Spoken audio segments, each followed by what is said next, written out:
So as we'll get to, we got a special guest. We have Michael Martin on the show today. But Brandon, we were talking before we started recording.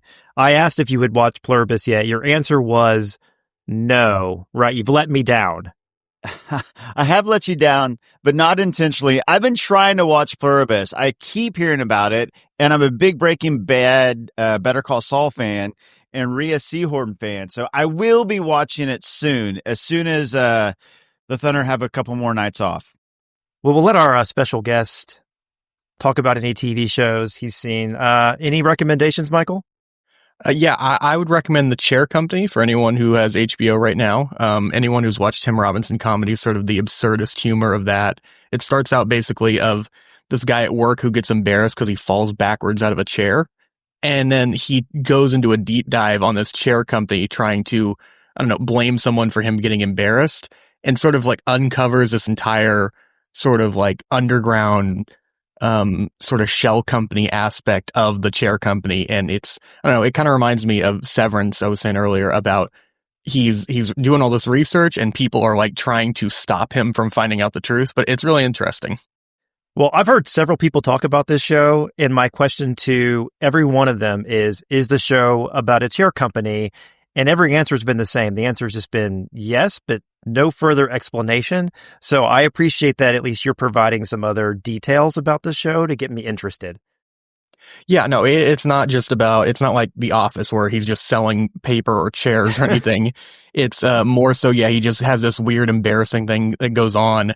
And then just all the aspects that you would expect from like sort of I Think You Should Leave sort of comedy from Tim Robinson. But it's really interesting, definitely absurdist, but I would definitely recommend it. I think they're about 7 or 8 episodes in, so you can binge them pretty quickly. They're around like 30 minutes or so, but definitely just like a different vibe to throw on.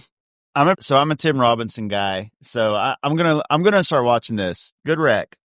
It's another recommendation for Brandon to ignore.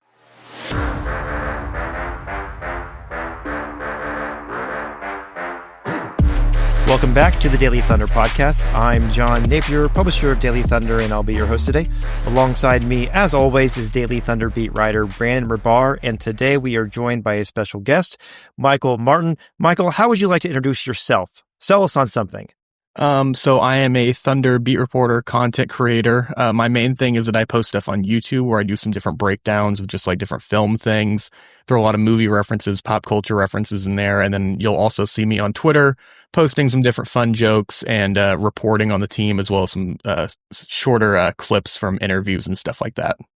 So you do in-depth breakdowns of like plays and get into the really deep analysis?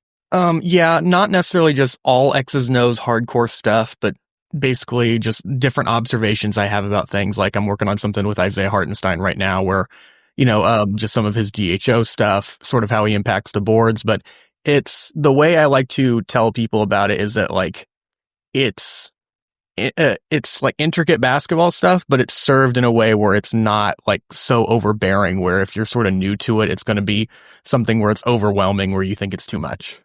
Well, sounds good. Well, everybody should check that out. Appreciate you being on the show today. Brandon, how are you today? I'm doing well. This kind of feels like a little reunion of sorts as far as our pickup games go. The three of us have played some pickup together a lot lately, and Michael can hoop. So now I'm finding out that Michael can pod. Well, about Michael's hooping, I'm just going to give him some credit here because for some reason, when we play 2v2 and Brandon, you're on my team and Michael's on an opposing team, you always say, John, you take Michael. Well, Michael's got several inches on me. He's much taller than me, much bigger than me, faster than me, more athletic, more skilled, can basically do everything better than me. And I appreciate, Michael, that about 60, 70% of the time, you sort of take your foot off the gas and you don't just take the ball to the hoop and embarrass me. So thank you. No, you're a good player in your own right. You're acting humble right now. You make plenty of shots on your own. You play some good defense. I'm just out there to have a fun time. And Brandon, it's good to pod again. I know we used to do it back in the day when I was hosting the Thunder Buddies. We did a couple of those, but playing basketball with you guys has been a lot of fun. I'm happy I've gotten the invitation back for that. Well, we can talk about some The quality of basketball at Pickup is pretty good, not going to lie, but we can talk about some better quality basketball, and that is the basketball right now that the Oklahoma City Thunder are playing. That's a pretty good segue, right? Yes. So let's kind of dive into the last week. Thunder played 3 games. One of them was a major highlight game. Let's start there. Thunder beat the Lakers 121-92. It was a dominating game from start to finish in front of a national TV audience. Brandon, I'm going to start with you. I'm going to ask you, what stood out in the game? What did you like about how the Thunder played that game? It's got to start with the defense. I mean, the defense just completely swallowed up Luka Doncic and Austin Reeves. These are 2 guys who have been 2 of the top scorers in the NBA this season. Luka, the top scorer in the NBA. And the Thunder just did not let them score. Like, the Thunder defense, even without Jada, even without Lou Dort that night, by the way, their first team and second team All-NBA defensive selections, not on the court. And yet this high-powered Lakers offense was stalled out. They just could not score against this Thunder defense. And what was really impressive about this game, not only was it the dominating fashion, by the way, that final score is not nearly as reflective of how big a blowout it actually was. When the Thunder starters set out in the fourth quarter, it was a 35-point game.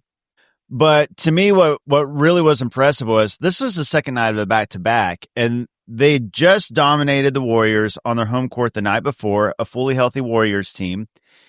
And then they take on the Lakers. And these are 2 high-profile teams, 2 teams that consider themselves to be contenders in the West, 2 teams that have been playing really well coming into those 2 games. And the Thunder, without their second All-NBA player, without their first-team All-Defensive selection, just wiped them off the floor, ran them off the court. And that's not even get into, like, Shea and what he did and how he outplayed Luka that night and the Thunder offense. To me, the story of the game was the Thunder defense and Luka and Reeves not being able to do anything. Michael, what were your thoughts? Yeah, adding on to that, the defense is definitely what stands out the most. Sort of adding on to your point, Brandon, Cason Wallace and what he's been able to do. Like, he guards Luka in that game for big stretches. We've seen him for, like, periodic segments, but between this one and then going back to Steph and the Warriors to John Morant, like 3 games in 4 nights, and he's taken the aced assignment, and he did just an incredible job. But yeah, they were just suffocating all night for the Lakers, where they just looked outmatched, outmanned in basically every aspect of the game. They looked slower. They didn't look as athletic. They didn't look as strong. They didn't look as cohesive. And this was another statement game where the Lakers, they came in off a night of rest. They came in confident, thinking they were going to get a really good shot against the champs. And the Thunder just kind of shut the door on them just immediately. And I was going to agree with Brandon's point earlier about, sometimes people say, the score doesn't really reflect how close this game was. It was worse than this. Like, it would have to be a 30 or 4, it'd have to be like a 40-point loss to really reflect how dominant this was in regards to the Thunder not having to play any starters in the fourth quarter. But it was another great game from Isaiah Joe, where he was just, shooting the cover off the ball, 4 of 10 from 3. And I really like the stuff that we saw from Chet Holmgren and AJ Mitchell as well. Yeah, and I say in this one, SGA clearly outplayed Luka. Luka did not have a great game. He had 19 points on 33 minutes on 20 shots. And, there is a debate on where SGA and Luka kind of fit within the top players in the NBA. Now, SGA's won an MVP. Luka has not won an MVP. But, are we starting to get a clearer answer to that question? Would you guys make an argument that SGA is clearly above Luka, or are they on the same level? I mean, for me, Shea has passed Luka. I realized, the first few seasons, Luka was above Shea. He was drafted higher and, stats, everything, the first few seasons. Luka was better. But to me, Shea has clearly passed him. Shea has finished higher than Luka in MVP voting 3 straight seasons. Of course, he won it last year. He won the 2 biggest honors you could win last year, MVP and Finals MVP. So he's won a championship. He's won an MVP. Not only that, but Shea has outplayed him in a playoff series head-to-head. Of course, the Mavs beat the Thunder in the playoffs a couple years ago in 6 games. But as far as the head-to-head matchup, Shea clearly was the best player in that series. The Mavs won in large part due to MJ Washington. But Shea was the best player in that series. He's been better for Luka for 3 straight seasons. He outplayed him in their most recent matchup. Luka is obviously, a top 5 player in the world. It's just that I think that Shea is either the number 1 or number 2 player in the world. Luka's maybe 3 or 4, but I think that Shea right now, at this moment, November, whatever it is, 2025, I think Shea's just a bit better than he is. And that's no discredit to Luka. He's incredible. I just think that's how good Shea is. Yeah, when you get into players at this level, you're just kind of splitting hairs, and it sounds like you're hating on someone to say another guy's better. But, this is sort of the task with the job at hand of needing to say who's better right now. And to Brandon's point, Luka hardly ever gets outplayed in a playoff series, since his first year, whenever he was in the bubble against the Clippers. And Shea, it felt like outplayed him in that series. And one of the things is Luka, I think the ceiling might just be a little bit higher, where on any given night, he's just unbelievable. His scoring, his passing is just unstoppable. But Shea, he's just the old cliche. He's so consistent. The floor never falls out. We know exactly what we're going to get from him. It's going to be 30-ish points. It's going to be on good efficiency. He's going to play really good defense. He's going to get his teammates involved. I think a lot of this just comes back to the fact that Shea, what you're going to get with him. He's going to play a lot of games. And Luka, just sort of the injury thing, some of the conditioning concerns, I think that's sort of taken him a step back. But I'd say Shea right now has cleared Luka in a way. I don't know that that's going to reflect necessarily across the NBA casual fan base as it should, but maybe after one more good playoff run, maybe another title, that really opens things up where it's a clearer picture for the more casual audience. Well, again, in this game, almost everything went right for the Thunder. The culmination and my favorite moment, maybe of the season so far, was that Jay Will, no look, bounce pass to a streaking Cason Wallace, who took it in for a dunk over Luka. Pretty amazing play, and I think what really caps it off is the enormous grin that Jay Will had coming down the court. So a lot to like about this game. But Michael, was there anything that wish had gone differently or better for the Thunder? In that game, let me just take a peek here. I mean, AJ, he goes 3 turnovers, 1 of 5 from 3. It felt like he was slowing down a little bit there. But other than that, it's just really hard to complain about a game like this where it was just never really up for grabs. It was just a wire-to-wire win. But I think the Thunder did a really good job there. Obviously, you want to limit Shea's minutes. He doesn't have to play in the fourth because I'm a little bit worried particularly about his minutes going up with Dub being out, but they've done a good job of managing that. But other than that, it'd be tough to complain about anything from that game. Yeah, Brandon, I'm sure you agree. There's really not much to complain about with a dominating win where you lead it by as much as 37 in front of a national TV audience. Yeah, there's nothing to complain about in this game. Absolutely not. Even if I were to nitpick, I really can't find anything. I mean, they were outscored in the fourth quarter, garbage time. It was a blowout on national TV against an MVP candidate. I think the MVP race is going to come down to Shea and Jokic again, but Luka, especially with the Lakers bump and the Lakers buzz and hype and his raw stats, is going to be in the race. I think he's going to end up third, but it was, and this is early, this may be forgotten, but it's one notch on Shea's belt as far as going up head to head against the other couple of MVP candidates.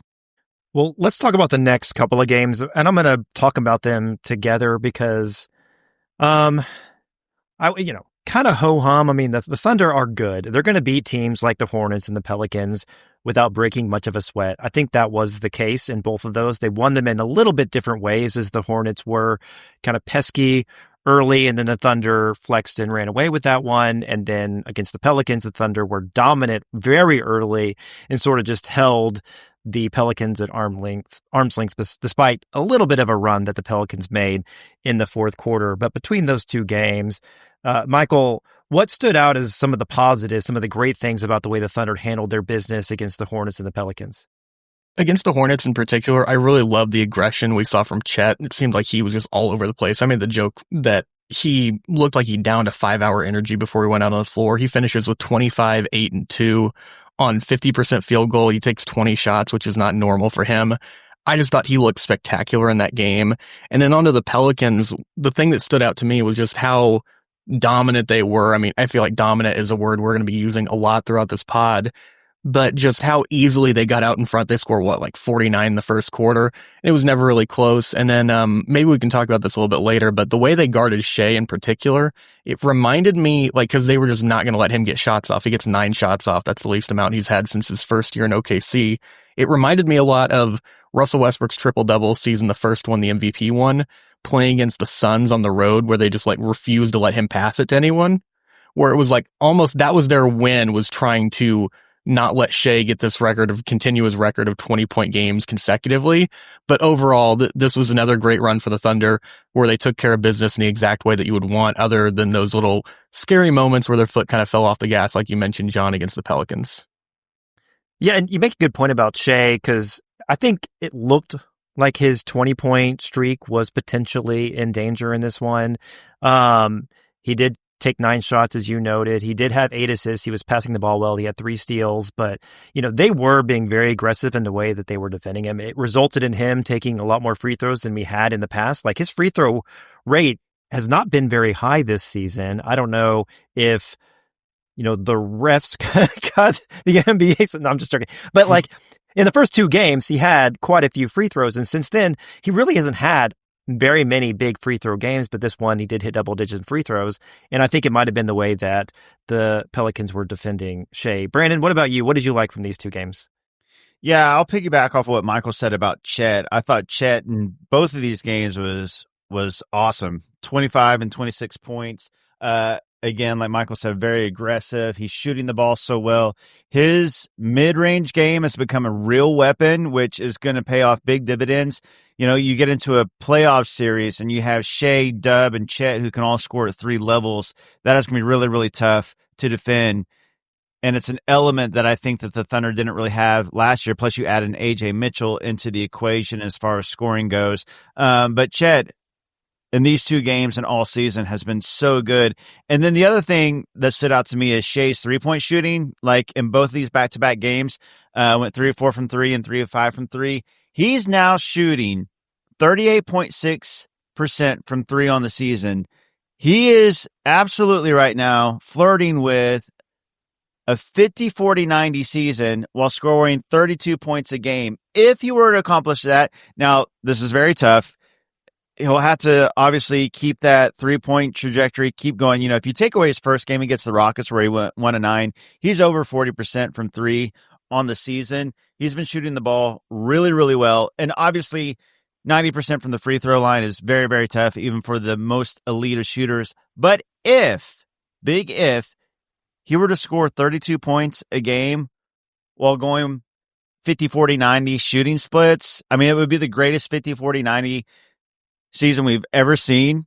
And it would be a pretty good trump card against Jokic's like nightly triple doubles when it comes down to an MVP race. So yeah, to me, Shea and Chet, Shea's 3-point shooting and then just Chet's overall game, these 2 games is what stood out to me. Well, you mentioning the way that Shea's been playing, and you tagged Jokic in your statement here, triggered a comment that I saw on Daily Thunder. One of the commenters said, what we're witnessing from Jokic and Shea is ridiculous as far as the way they both have played. And then a commenter that many people may know if they're familiar with Daily Thunder is Justin. So Justin followed up to that comment with, don't put them in the same category. Jokic has been far better than Shea. Response to that? I mean, I would just disagree with that. They've both been incredible. You're talking about like 1A and 1B here. And I get it. Like Jokic's raw stats are absurd because, he's the points, the assists, the rebounds. I mean, Shea just as a guard, he's not going to get those rebounds. And Jokic just touches the ball so much for the Nuggets. Like, the whole offense is just, he's got the ball. And, whether it's Jamal Murray or Aaron Gordon or Cam Johnson, whoever's scoring, the pass right before that probably came from Jokic. So he's going to put up raw numbers, and that's not to take anything away from him. I think that you do got to look at both sides of the ball in defense, and I think you got to look at how much a better defender Shea is. And I do think that team record and how dominating the Thunder have been, and Shea being the offensive engine and being able to do this no matter who is in and out of the lineup every single night with all these injuries to J-Dub, obviously all season, but also Chet, Caruso, Dort, all these guys missing all these games. The one constant every night is Shea, and they're 14-1, and they have the all-time best point differential right now, and he's putting up absurd numbers. So, I don't think it's some sort of like different tiers or categories. They've been the two best players for 3 straight years. You can take your pick over who's been better, but I think they're absolutely the two best players in the world and in the same tier. Yeah, I think it's kind of wild to say that one is just outplaying the other one just so obviously either way. I think it's sort of in the eye of the beholder of what you value a bit more. I think to Brandon's point, like the points, rebounds, assists, I think we can sort of get drunk off of that. I mean, Thunder fans are very familiar with Russell Westbrook doing some of the same things back in the day, but yeah, Jokic is going to put up numbers because he's just that special. And then to Brandon's point, like he is the filter for everything. You run everything through him. Everything has to go through him, which is what you want to do with a player that great. But what Shea's been able to do where he's not playing in fourth quarters, where he's averaging 30, like the stat I have right here is that if he averages, Brandon mentioned the 50, 40, 90, but if he averages 30 again this year, that'll be 4 straight seasons. The only guys to ever do that are Michael Jordan, Wilt Chamberlain, and Oscar Robertson, ever averaged 30 points per game for 4 straight seasons. So it's really just what do you value more? But I think what Shea's doing on the defensive end has been huge. I think that he's taken a huge playmaking leap as well as a passer. I think he's been really, really spectacular this year. And it's just sort of the Thunder are able to, like, I don't want Shea to get punished because he has the better roster, but Shea's ability to sort of just lean back and just let things happen in front of him and sort of choose when and what times he wants to sort of assert himself, I think has been really special this year. But Jokic, like, because of the rest of their team and some of the guys like Cam Johnson underperforming, he's had to assert himself a little bit more. And to Brandon's point, like he's just going to put up numbers. He's going to have more rebounds just because he's closer to the paint. He's going to handle the ball a lot more. He's going to have more touches than Shea, so that'll probably equal to more assists. But overall, I think that we're kind of splitting hairs here. Both those guys are dynamic, and we have fun like 70 or so games to go to really get a feel for this. And the last thing I want to mention here, because I don't think it gets talked about nearly enough, and I alluded to it earlier in talking about Luka. Coming into this season, I think that, if you look at like all the player ranks coming into this season, the top 5 were clearly by consensus, especially with Tatum out this season, was in whatever order: Jokic, Shea, Luka, Giannis, and Anthony Edwards. Some people might have had Wemby over Anthony Edwards, but let's say it's those 5, right? So Shea is one of those, and then let's take out Giannis because he's in the East. So you got Jokic, Luka, and Anthony Edwards. Everybody talks about the playoffs as where legacies are built and where you build your reputation. In their last head-to-head matchups, Shea has outplayed Jokic, Shea has outplayed Luka, and Shea has outplayed Anthony Edwards. And I just don't think that gets mentioned enough. Like, not only did the Thunder beat the Nuggets, but Shea clearly outplayed Jokic in that series. He was the better player within that series. I'm not saying he's the better player. You can argue, who you like more. But in each of those series, 3 of the other top 5 players, Shea outplayed him in the playoffs. Yeah, I saw this on Twitter and it made me laugh because it's true of just everybody's better than Shea until it's time to be better than Shea and play him in a series or a game. And he's just been unbelievable. I think that sort of what you mentioned about Jokic, it's in the same vein of what happened with Luka of like, Shea outplayed him, but I can also see the argument for the other end. But what you can't say is that Shea got carried or anything like that where it was just his team. Shea's been the driving force of winning for a very, very long time. And I hope that he continues to get the recognition he deserves outside of just some of the lame free throw narrative because he's so much more than that. Well, and that has died down, I think, as the number of free throws hasn't been quite at the rate it was last season. But to put a button on this topic, too, because I want to make sure we have time for the other things on the agenda. First, take 5, 6. When the Thunder made the trade, though, for Shea, sent Paul George to the Clippers, I don't know if anybody could have imagined that we would be having an argument of who was better, SGA or Jokic, or that talking about them being on the same tier. So the evolution of Shea into being a dominant top 1-2 player in the NBA has been pretty incredible and pretty exciting that he's on our team and we get to witness that. The other thing that I want to add is this debate, we're not ever going to get to see that battle played on the court until February 1st. So I don't know what the schedule makers were thinking, but that is a long time to wait for the Thunder to match up against the Nuggets. Yeah, it's crazy that it's going to take that long. I will say this, because all those matchups are going to take place at the end of the season, whether it's, right or not, those may be the tiebreakers in a lot of voters' minds, like those head-to-head matchups. Like if it's a close race, like whatever happens with those head-to-head matchups could end up swinging the MVP race. Yeah, I wish that we got some of these earlier, just spread throughout the season, but, knock on wood, hoping for health. But I think that there's also a real scenario where both teams maybe find their stride a little bit more, where we get more of a playoff level feel from those teams. Whereas last year they played opening night and then they played like a week after that, where there were just these giant gaps. So it's kind of just pick your poison of which one you prefer. But I kind of like the idea of both teams sort of around the trade deadline, post-trade deadline, finding their groove, and we know a little bit more about them. I think that might give us a better picture of what a pre-playoff matchup might look like.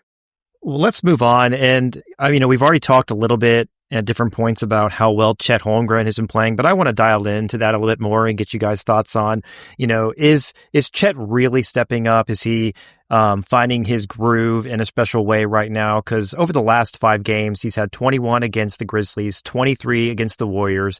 He had 11 against the Lakers, but that was a blowout. He only played 20 minutes.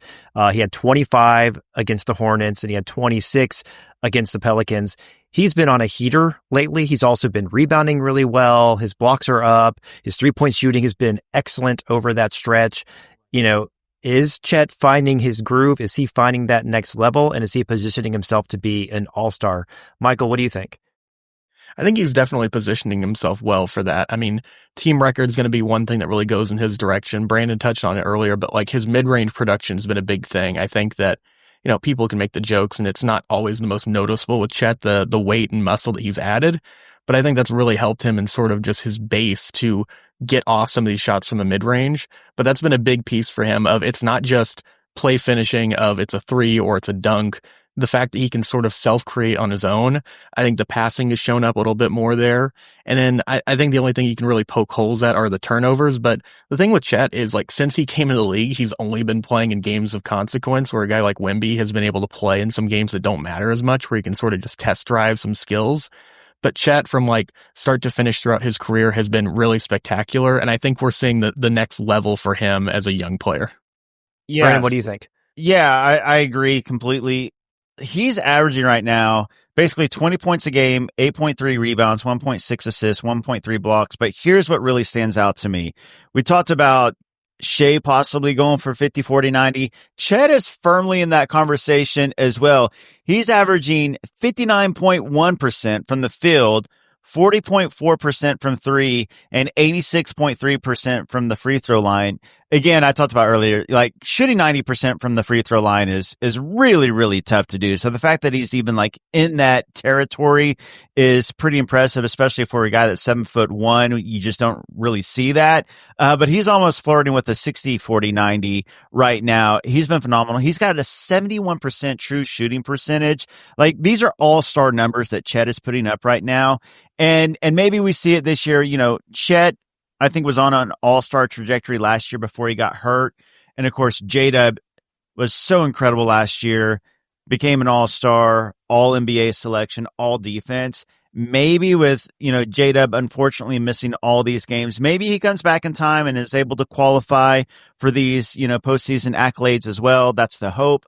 But if not, you might see a deal now where, J-Dub misses too many games this season, and it's Chet who becomes the Thunder's second all-star, second all-NBA player, and second all-defensive player. And by the way, he is now the leading candidate as far as Vegas odds go for Defensive Player of the Year. Wemby, unfortunately, with this calf strain, is supposed to miss a couple of weeks, so he may not qualify for postseason awards. So Chet, I think, is firmly in the conversation, provided health, for all these postseason accolades. He has been phenomenal. He has been what I think every Thunder fan kind of envisioned from that taste of those first 10 games last season and what we all kind of know Chet's ceiling and upside is. He's kind of becoming that in real time right now.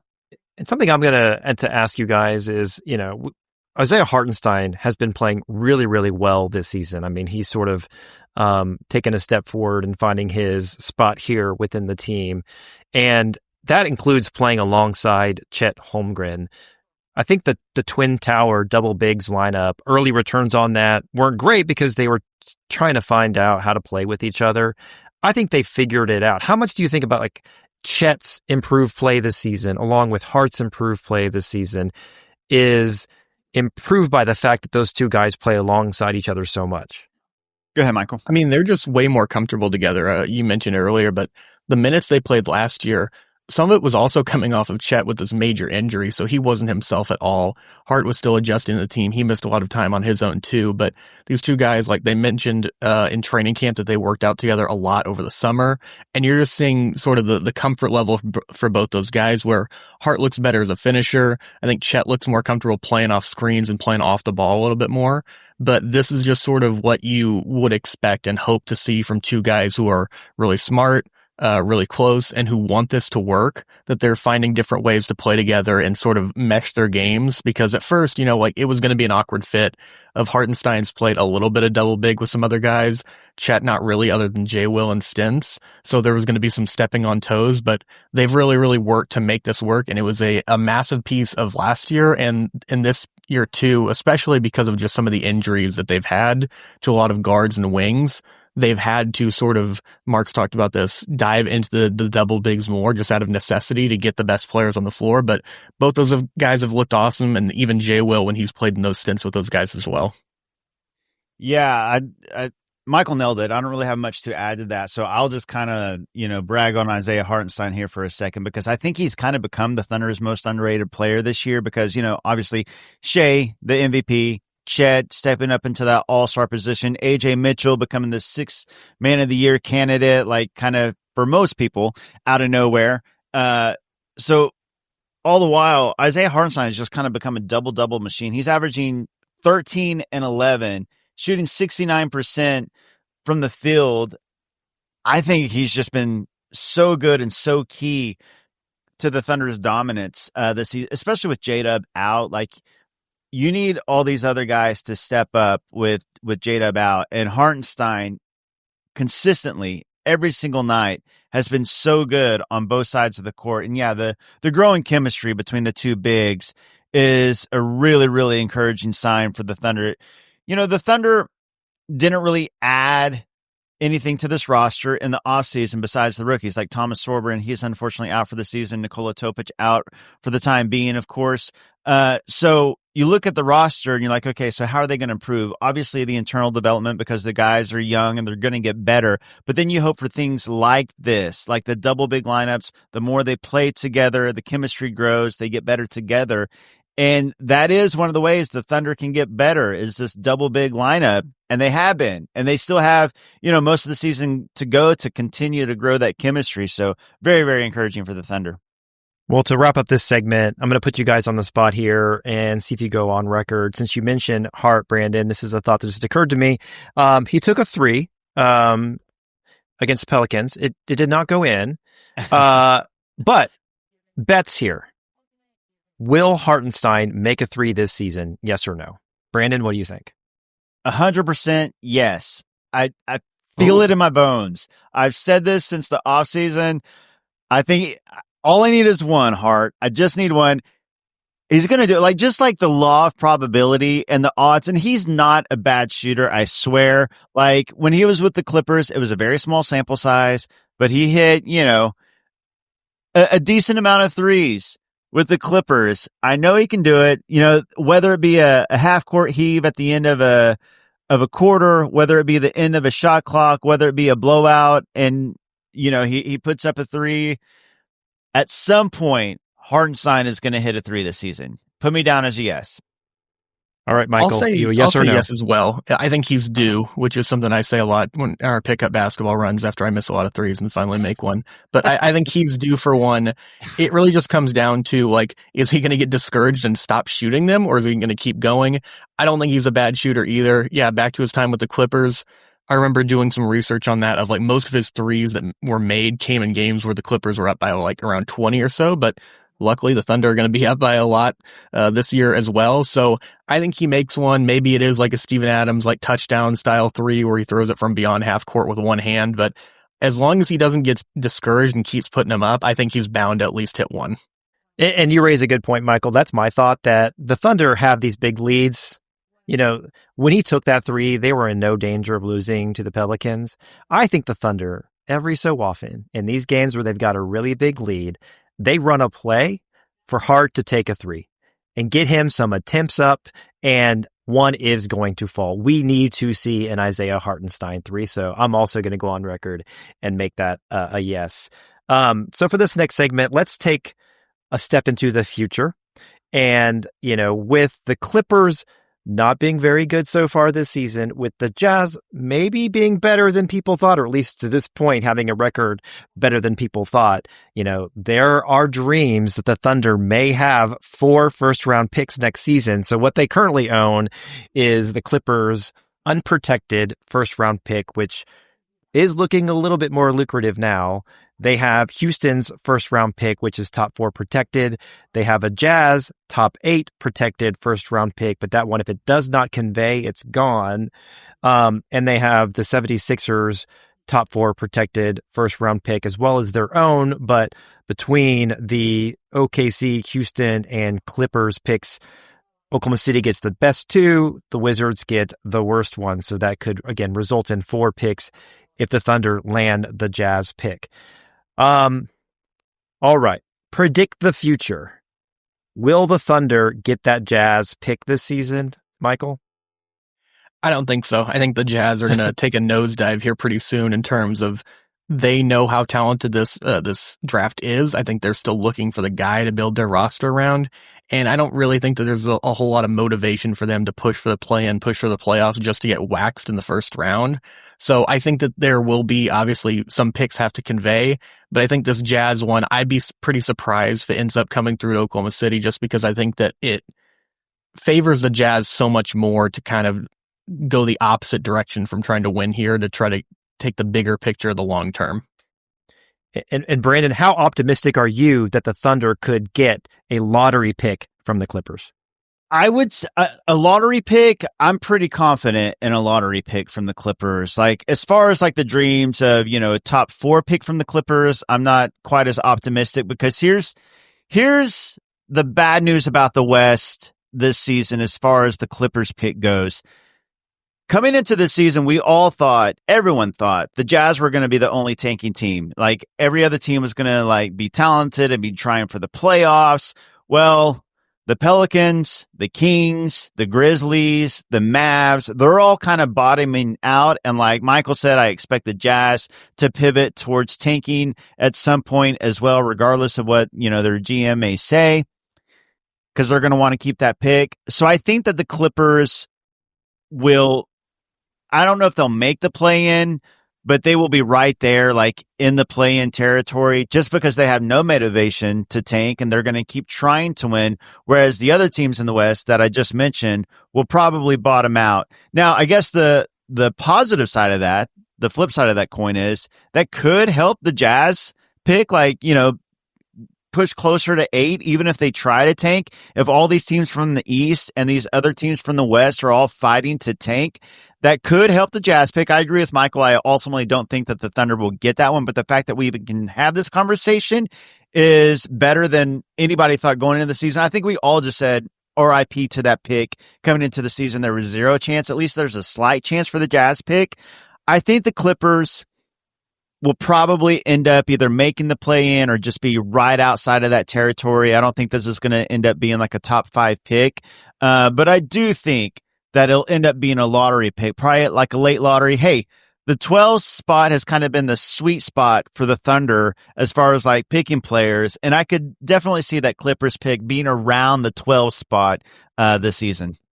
And that's a really good point. The Thunder do a pretty good job of finding talent in the late lottery. And so while a top 1, 2, 3 pick that gets you a Chet Holmgren is great, but you can also find gems like a J-Dub later in the lottery. And everybody says this is an incredibly deep draft. And so the Thunder having potentially 4, but likely 3 first-round picks is a really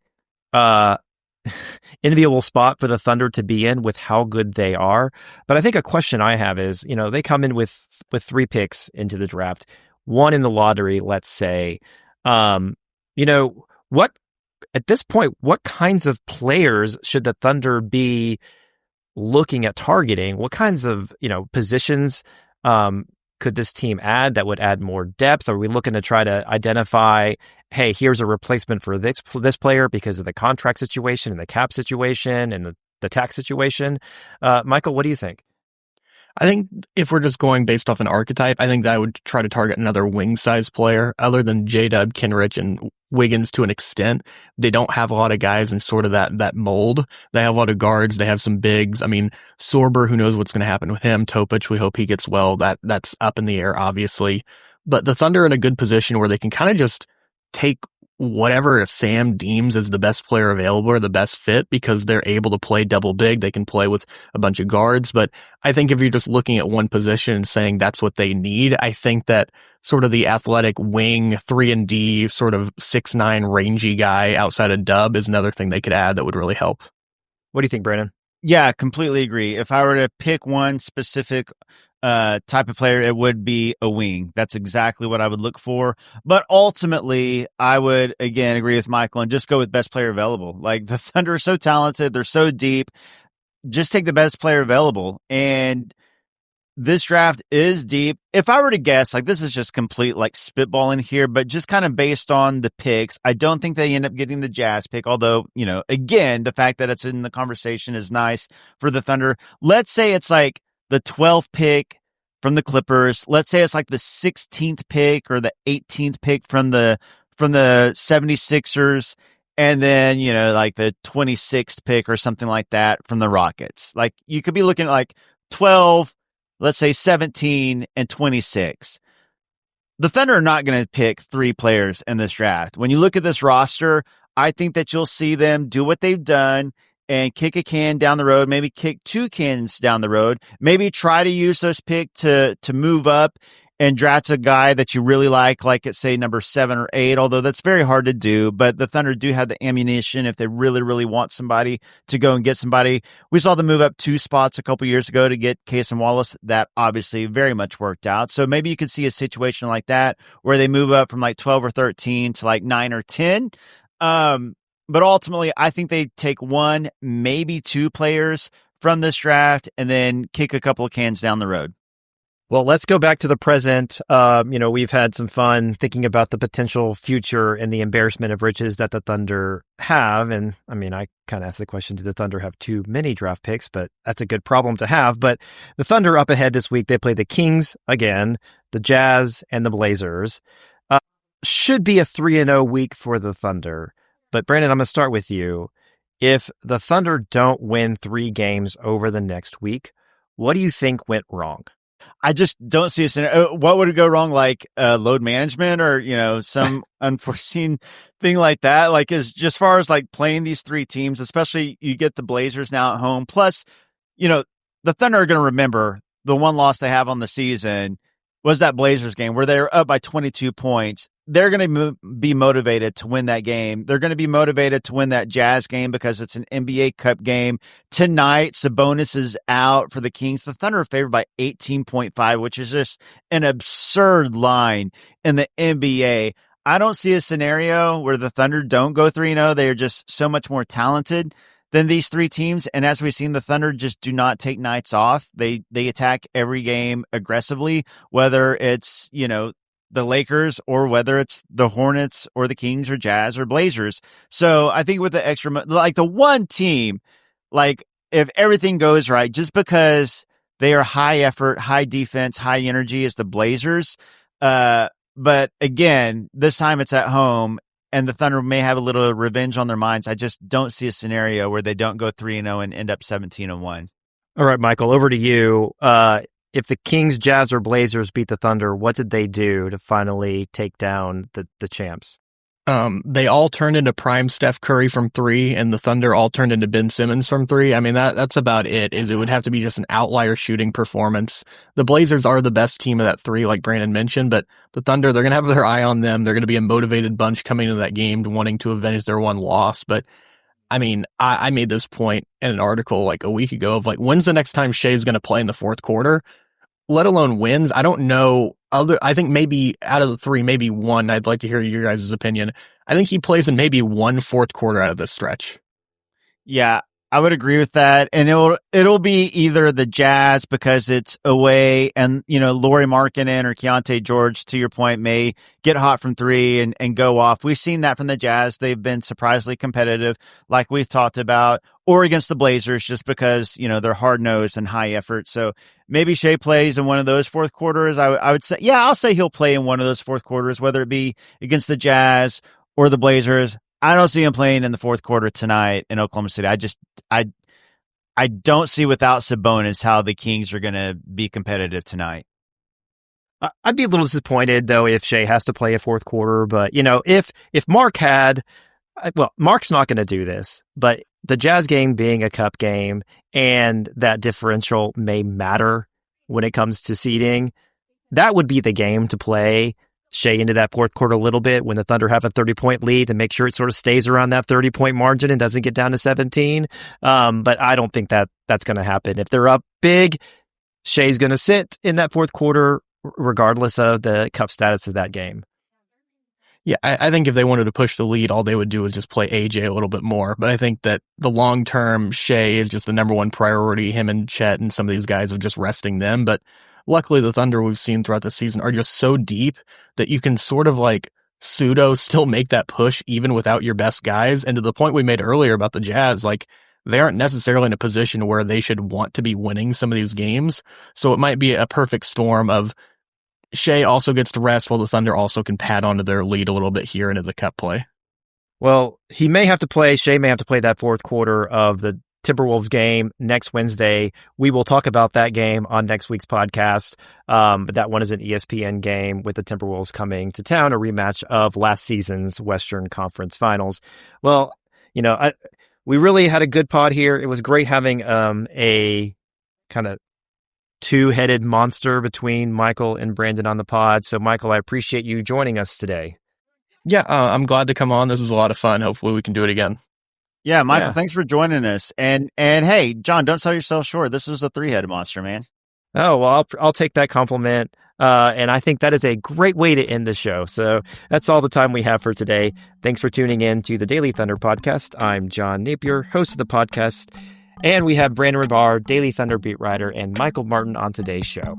If you enjoyed this show, please make sure to subscribe to the Daily Thunder podcast on your favorite podcast app so you don't miss any future episodes. And if you like what you hear, do us a favor and leave us a rating and review wherever you get your podcasts, and we'll be back in your feed soon.